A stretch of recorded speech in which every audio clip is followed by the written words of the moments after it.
imperio. Entonces está en Libia, está en Siria y está en Venezuela. ¿Y cómo funciona? Bueno, sobre un problema real que hay, cierto malestar, que se reparte diferentemente en los sectores sociales. Los más pobres no lo tienen tanto porque han sido beneficiados. Algunas clases medias no aspiran a más. Y los ricos están viendo que su poder se les va. Entonces meten el elemento externo. Y es como está pasando, por ejemplo, ahorita la diferencia entre la revolución naranja y yo digo la revolución limón que está ocurriendo ahora en Ucrania. Tú ves Kiev, por ejemplo, y yo voy a leer brevemente aquí Sí, un pedacito, ¿no?, de un reportero francés que dice, ¿no? Llega a Kiev en avión, aterriza y se va para la ciudad. Y dice, todo sigue abierto. O sea que los negocios están funcionando como en Caracas. La plaza sigue ahí en pie de guerra, la plaza de Mandain. En su momento más masivo, ha congregado unas 70.000 personas, que en esta ciudad de 4 millones de habitantes, más o menos parecida a Caracas. Entre ellos hay una minoría de varios miles, quizás 4 o 5.000, equipados con cascos, barras, escudos y bates para enfrentarse a la policía. Y dentro de ese colectivo hay un núcleo duro de quizás 1.000 o 1.500 personas, puramente paramilitares, dispuestos a morir y matar, lo que representa otra categoría. Este núcleo duro ha hecho uso de las armas. Entonces, igual pasa aquí. Hay un grupo, ¿verdad?, vamos a decir, de la derecha fascista endógena, que se ha venido preparando, tipo Leopoldo López, entrenándose, buscando, manejan las armas, etcétera, y han venido preparándose durante mucho tiempo para enfrentarse con las armas en la mano y precipitar el proceso. Pero luego viene un grupo exterior, los paramilitares de Álvaro Uribe, la CIA, que ya son contratistas de la guerra, que son los francotiradores, etcétera, que te inciden en estos procesos y lógicamente te crean una situación explosiva que se contagia, como en todo movimiento masivo, a la gente y lo enerva. Vamos a escuchar la opinión que también nos está aportando en estas reflexiones Henry Nava. Henry, tu apreciación en esto que nos va haciendo una acción sinérgica en esta conversación que tenemos, esta peroración que tenemos hoy. Sí, mira, efectivamente, esa confrontación que decíamos al principio, que se va a producir en el estallido del 27, 28 de febrero de 1989, contra los centros de dominación mundial que a través del Fondo Monetario Internacional imponen un paquete y que aterriza justamente los sectores poderosos también, que son reproductores de ese esquema en Venezuela. Esa confrontación está presente en la actualidad y la estamos viendo en la actualidad. Esa confrontación ha estado presente desde 1989 en una constante en el cual el pueblo venezolano, el movimiento popular, ha ido erigiéndose y sintetizando sus anhelos a través de personajes como justamente el presidente Hugo Chávez Frías, que fue la síntesis de las aspiraciones y los anhelos del pueblo venezolano, que inicia el proceso ya, digamos, en lo concreto a través de la promulgación de la Constitución, de ese proceso constituyente. Ahora, ese combate es permanente, es decir, los centros, o sea, nosotros podemos llamarnos engaños. Estamos hablando de los recursos naturales. Venezuela es el país con la reserva mundial de petróleo más grande que hay en el planeta. Aparte de una cantidad de oro que algunos estudiosos sostienen que es la primera o segunda reserva de oro mundial. Tiene una posición geopolítica extraordinaria porque es el pecho del Caribe hacia el norte. Es decir, toda una cantidad de recursos, de riqueza y aparte de su posición geográfica, que por supuesto va a significar para los centros de dominación mundial una presa apetecible. Sobre todo en este momento en el cual hay un repunte mundial después de un periodo de crisis que vivió el sistema capitalista mundial, que pretende salir a apoderarse nuevamente de esos recursos. Lo vemos incluso, tenemos que vincularlo sin duda, Ucrania que es, Siria que es. Bueno, vemos incluso el norte del Líbano, o la frontera Líbano-Siria, y en muchos otros países, lo vemos no solo en Venezuela, en la América Meridional, sino lo vemos en Argentina, como de alguna manera se va dando esa ofensiva, y que tiene sus réplicas a través de, digamos, quienes son la extensión, eso que nosotros llamamos los lacayos del imperio, y que definitivamente en ese proceso han construido una agenda que está muy bien descrita por nuestro amigo José Luis Pacheco, y lo describe a través de ese artículo. Eso exactamente que está esbozando es lo que la agenda que se está con matices, algunos matices, pero es definitivamente la agenda. Solamente que nuestro presidente Nicolás Maduro, de manera muy sabia, a través del proceso de la conformación de esa mesa de paz, para la paz, ha logrado rehacer los componentes de la sociedad venezolana en razón de rescatar lo que debe ser la venezolanidad y la defensa de la patria. Vamos a hacer nuevamente una pausa y continuamos esta peroración, esta conversación, este hablar que tenemos acá. Este es un conversatorio de carácter argumental. Cuando regresemos, ver cómo el plan Brady o Brady, como ustedes quieran pronunciarlo en castellano, el lenguaje shakespeariano, cómo se convirtió en parte de todo ese proceso de la deuda cuando Lucinchi. Ya volvemos.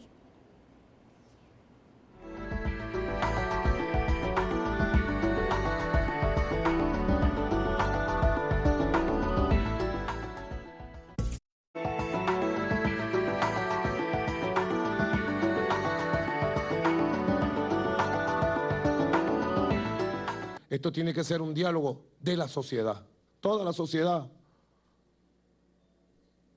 para llevarla a un nivel superior de los valores de tolerancia, a un nivel superior de diálogo profundo en lo espiritual, una sociedad que se eleve. La sociedad no puede irse por el barranco de la violencia, no, saquemos los sectores de la sociedad que estén en la violencia y elevémoslo. Porque lo que pasó ayer en la casa de este joven actor venezolano no puede repetirse. La familia es sagrada, la casa es sagrada, el hogar es sagrado. Nadie puede, por una idea política, por una razón partidista, atacar a la familia sagrada de un ser humano, de un venezolano, como fue atacado Winston Vallenilla en su casa y su niño. Y él decidió estar en su casa. Yo le dije, por los momentos, mientras esto se apaga, sal de allí. Me dijo, no salgo de mi casa, me dijo. Presidente, disculpe, pero no salgo de mi casa, me dijo. Porque ese es su hogar.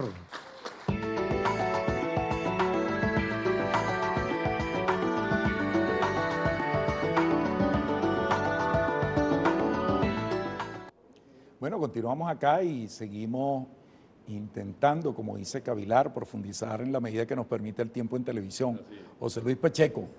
Mira, para ubicar un poco con lo que acaba de afirmar el presidente Maduro por televisión. Nosotros modernamente vivimos en una sociedad hipercompleja que requiere la respuesta de un cerebro hipercomplejo. Y por consiguiente hay que armar también una respuesta práctica, factible, hipercompleja. O sea, el mundo es muy complicado, en dos palabras. Entonces, ¿qué pasa, verdad? Nuestra sociedad está estratificada en muchos grupos. Nosotros, como decía Mao, tenemos que buscar dentro del infinito conjunto de contradicciones que crean un fenómeno, la contradicción principal y la secundaria. ¿Quién es el enemigo principal? ¿Quiénes son nuestros amigos tácticos? ¿Quiénes son nuestros amigos estratégicos? Y entonces con eso armar un conjunto.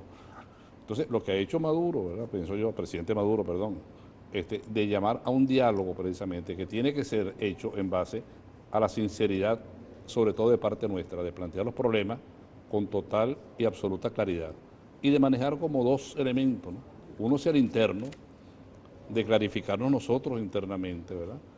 Nuestro proceso, en que hemos acertado, en que nos hemos equivocado, en que hemos sido eficientes, en que no lo hemos sido, cuáles son los problemas reales que tenemos en el mundo, para luego con eso enfrentarnos a la otra parte, ¿no? Y tratar de diferenciarlos también, porque ellos son distintos.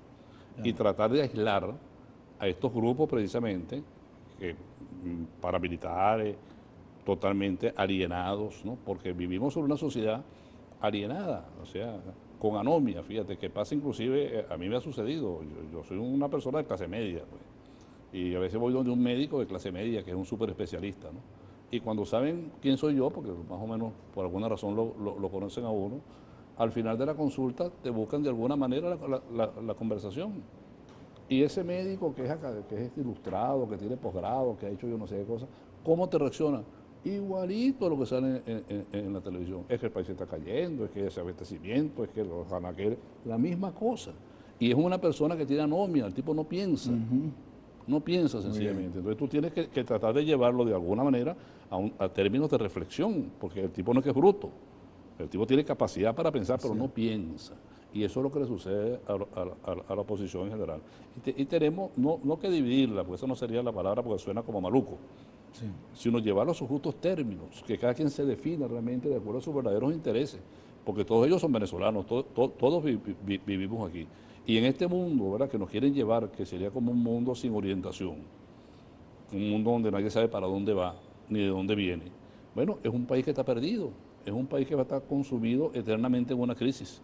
La única forma de salir de la crisis es con un proyecto nacional, compartido, claro, con objetivos viables, ¿verdad?, posibles, y que apunten al socialismo, que apunten a la revolución. En esas conversaciones, a lo único que no se puede renunciar es a la revolución, a transformar realmente este país estructuralmente. El resto todo tiene que ser negociable. Tenemos que buscar salidas, te fijas, para ganar aliados y crear un mundo realmente funcional, Claro. un mundo práctico, pues. Sin que eso signifique en absoluto, para quienes tengan una postura extremista, fíjense bien, ni una capitulación, ni un armisticio, ni una interdicción. Porque alguna gente puede pensar que eso. me robe una gotica, pero es un Una minuto. gotica Es que como- luego como- se la como decía sumaremos a Clausewitz, Henry Nava. Me meto, Clausewitz, que decía que la guerra es la continuación de la política por otros métodos. Y viceversa. La guerra termina siempre en una negociación, Así es, porque salvo lo que pensaban los alemanes, tú no puedes exterminar territorio y pueblos. así es. Los pueblos quedan ahí. O sea, tienes que negociar. Entonces, Claro. los vietnamitas negociaron, los coreanos negociaron, ¿verdad? Los rusos negociaron, los soviéticos, vamos a decir, Sí, en aquella época. en Berlitov, etc. Bueno, todos negocian. Ahora, sí, negociar significa claudicar, rendirte. No, no significa eso.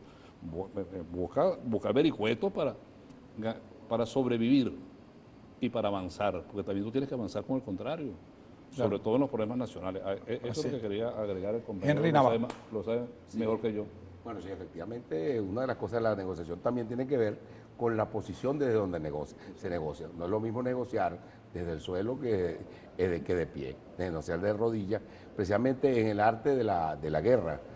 Justamente de lo que se trata es de procurar librar las batallas que uno supone que va a ganar y no las que sabe que va a perder. Pero avancemos un poco en cuanto a justamente lo que está diciendo en relación a la necesidad de generar un plan. Quienes se saben dueños de unos recursos envidiados y solicitados por los centros de dominación mundial, sin la menor duda tienen que tener conciencia de la situación en la que se encuentran. Y yo creo que sin duda, nuestro líder fundamental, que fue el presidente Hugo Chávez, una de las cosas que supo intronizar y expresar a nuestro pueblo era justamente la situación en la cual nos conseguíamos, en torno a la guerra que existe. Hay que ser de verdad un disociado, en palabras de mi querido amigo hermano Pigmentario, L. Rodríguez, para tratar de tapar el sol con un dedo. Estamos frente a una guerra universal, en tanto no es nada más un ataque contra Venezuela, es un ataque mundializado contra Ucrania, contra Siria, contra todos aquellos países que posean recursos que les sean necesarios a la sobrevivencia de los centros de dominación. Eso tenemos que tenerlo claro. En ese sentido universal, es una guerra permanente porque no es una guerra de ahorita, sino que permanentemente Venezuela ha estado desde el proceso, desde la recuperación de nuestros recursos naturales, de la soberanía sobre nuestros recursos naturales, bajo un ataque permanente, con altibajos, pero ha sido un ataque permanente. ¿O es que acaso no existe una conexión entre el golpe de Estado del 2002 y lo que acontece ahora? Y esa guerra, por cierto, también es una guerra total, porque creemos muchas veces que la guerra es un asunto de un fusil, de un tanque de guerra o un avión. La guerra puede ser psicológica, puede ser económica, puede ser financiera, puede ser comunicacional, puede ser informática. Es una guerra en todos los ámbitos. Y los formatos y las agendas, y eso quiero tenerlas claras, porque nosotros muchas veces tendemos a no entender que los actores, o es que acaso no entendemos que